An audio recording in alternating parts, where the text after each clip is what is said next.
If you're watching everything, you're missing everything, because there are thousands of stocks out there, and trying to track all of them is how beginners get overwhelmed and ultimately end up missing the best opportunities. The traders who actually succeed, they focus, they narrow it down to a small list of stocks that actually matter. That's what a watch list is. I mean, there's thousands of stocks out there. You can't watch, much less trade, thousands of stocks. You can't watch, much less trade hundreds. And even if it was 50 stocks, I mean, how are you going to watch all of those and actually be able to trade them? And building it the right way is one of the most important skills you can develop. As you go through this, open up your free day trading workbook listed below. This is where you start building your process, tracking your picks and marking key levels, and learning how to refine your list day after day, week after week, month after month. Because this isn't just a list, it's your actionable game plan every trading day. So starting out, what is a watch list? I mean, these are stocks that are already moving. Now, that is one of those things that people kind of give me the side eye on. But remember what I said in the beginning. There's thousands, literally tens of thousands of stocks. If you're looking for that stock that hasn't moved yet, that is most of the stocks. I mean, there's actually, you can run a scan if you're curious. Like, run a scan for stocks moving less than 5%. You'll get tens of thousands of matches, literally, like 20,000 matches. Do we want to focus on those stocks? Do we have time to analyze those stocks? No. One of the key fundamental operating theses of day trading is we're not trying to anticipate, we're reacting to stocks that are already on the move. Because if a stock is already up, odds are it's going to go even higher. If we trade sideways stocks or stocks that are up 1 or 2%, well, guess what? You just bought a stock, it's going to go nowhere. You're going to spend all day watching it, and you're just going to give up at the end of the day, waste all that time, make no money, because you're trying to find that undiscovered gem of a stock that hasn't moved yet.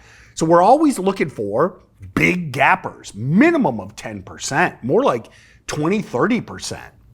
The stock's gapping up huge. And like, I'll show you a scan that I run every day that I would recommend running every single day.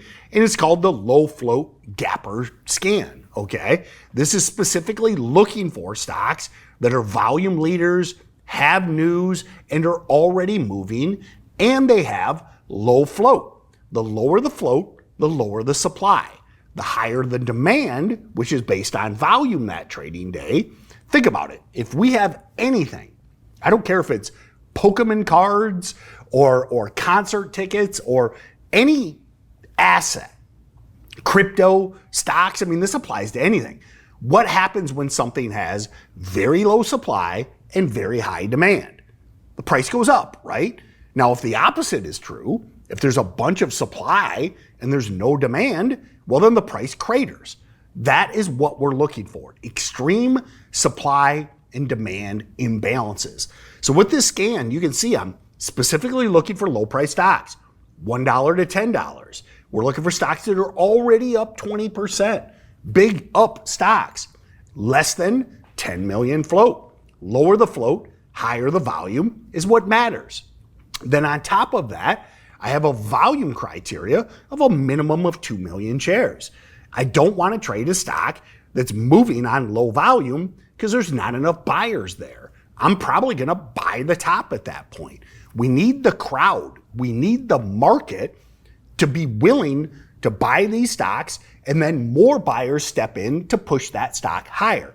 It's something called, I mean, it's not very polite, but it's basically called the greater fool theory. You can Google it. I'm sure many of you know it. The idea is, if I'm buying a stock that's already up 50% at $1, well, I want a greater fool that's willing to buy that stock at $1.50, so that now I can buy this moving stock, ride that momentum, get it at $1 and sell it at $1.50, but I need a buyer at $1.50 to buy my shares. If there is no greater fool, well, I can't make any money. So right here, you can see we've got 3 stocks, okay? That is perfect. Any scan, any watch list should be less than 5 stocks. And this applies whether you're a part-time trader or a full-time trader. I mean, even me, as someone that stares at these screens all day long, if I have a watch list of 10, 15, 20 stocks, Ultimately, Murphy's Law comes into play. If I have too many stocks, I'm focused on the wrong one. It's just the way it works. It's Murphy's Law.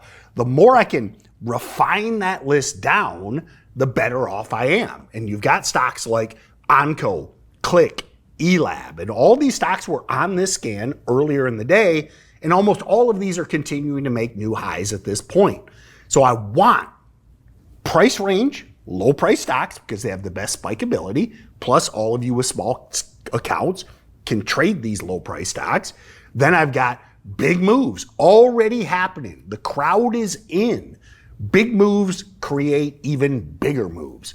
Then I've got low supply, low float stocks, less than 10 million shares, freely tradable, and then I have enough demand to back that up.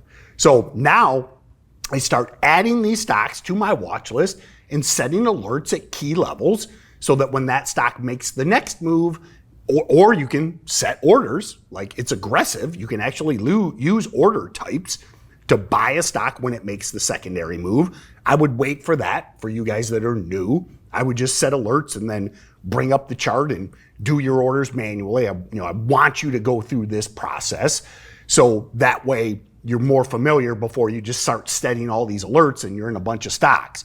So as I mentioned, when you run this scan, as you're filling out your worksheet today, as you're doing this, how many names are there? Listen, there should be way fewer than you might have thought before this process. More is not better. When it comes to a watch list, less is better. I can't trade or watch 50, 100, thousands of stocks. And I've seen people, they have these watch lists that are like 2 pages long. Like, how can you do anything with that? It completely defeats the purpose of having a watch list. Again, I've got 3. And that's perfect. 5 is about the tops, okay? If you got 6 or 7, that's manageable. But if you're at 10 or more, you need to refine your criteria and you need to kick out the higher volume, the higher float stocks and the lower volume stocks. That would be the best way. So I would always focus on the price range and the movement, but then those last 2 criteria, if you've got too big of a list, either refine or kick them off your watch list for the bigger floats and the lower volume stocks, because odds are you're not going to get that supply and demand imbalance. Then this is key.